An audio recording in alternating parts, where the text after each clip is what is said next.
Ուժեղ Հայաստանը նախընտրական քարոզարշավը սկսում է ազգային ժողովի դարպասների առջևից։ Խորհրդանշական են նախ օրը, հետո նաև հասցեի ընտրությունը։ 8 տարի առաջ հենց այս օրը Հայաստանում եղավ իշխանափոխություն։ Նույն այս ընթացքում ինչ փոխվեց մեր երկրում, հարցնում է կուսակցության ցուցակը գլխավորող Նարեկ Կարապետյանը եւ արձանագրում ոչինչ, բացառությամբ այն փաստի, որ փոքրացան Հայաստանի սահմանները։ Կարապետյանի խոսույթի մեջ առաջնային բանը, որ երկրին պետք է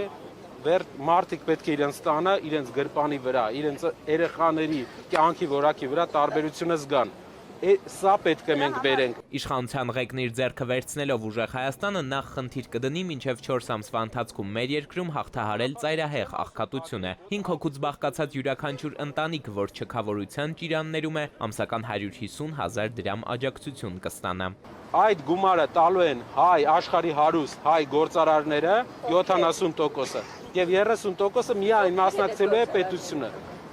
Ասեմ իմիջայլոց, ոչ ոք Հայաստանում չի կարող այդպիսի ծրագիր անի, որովհետեւ ոչ մի գործարար այսօր պետության կոչով, ոչ մի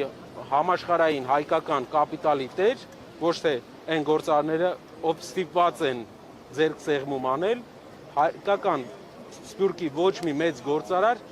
այս իշխանության կոչով չի անի այդպես բան։ Ինչ վերաբերում է սոցիալական առավել մեծ եւ երկարաժամկետ նպատակներին, ապա այս դեպքում Ուժեղ Հայաստանի գլխավոր խոստումը մեր երկրում 300,000 նոր աշխատատեղի ստեղծումն է։ Անդրադառնալով արդեն անվտանգային հարցերին, Նարեկ Կարապետյանը նշում է, այս համակարգը պետք է վերաձևավորվի համապարփակ ռազմական արդյունաբերությամբ, բանակի կերպափոխմամբ եւ իր խոսքով նորմալ դիվանագիտությամբ։ Ամերիկայի Միացյալ Նահանգների այս իշխանությունների հետ մենք մեծ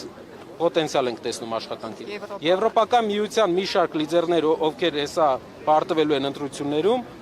պետք է մենք հասկանանք, օրինակ, 1 տարի հետո Ֆրանսիայի ղեկավարը ով է լինելու։ Տեսնենք ինչ դիրքավորմամբ ղեկավար է լինելու, բայց Հայաստանի ղեկավարը չի կարող Ֆրանսիայի ղեկավարի հետ բարեկամ չլինել։ Մենք միայն զարգացնելու ենք։ Ուժեղ Հայաստանն առաջիկա 28 օրվա ընթացքում կլինի մեր երկրի բոլոր մարզերում, փոքր ու մեծ քաղաքներում ու գյուղերում, իր ծրագրերն անձամբ քաղաքացուն հասցնելով, իսկ ընտրարշավի առաջին օրն ամփոփում են Երևանի բարձրակետերից մեկում Մայր Հայաստան հուշարձանի մոտ հաղթական ճանապարհի խորհրդով։ Էդուարդ Պողոսյան, Տիգրան Հունանյան, ժամը լրատվական։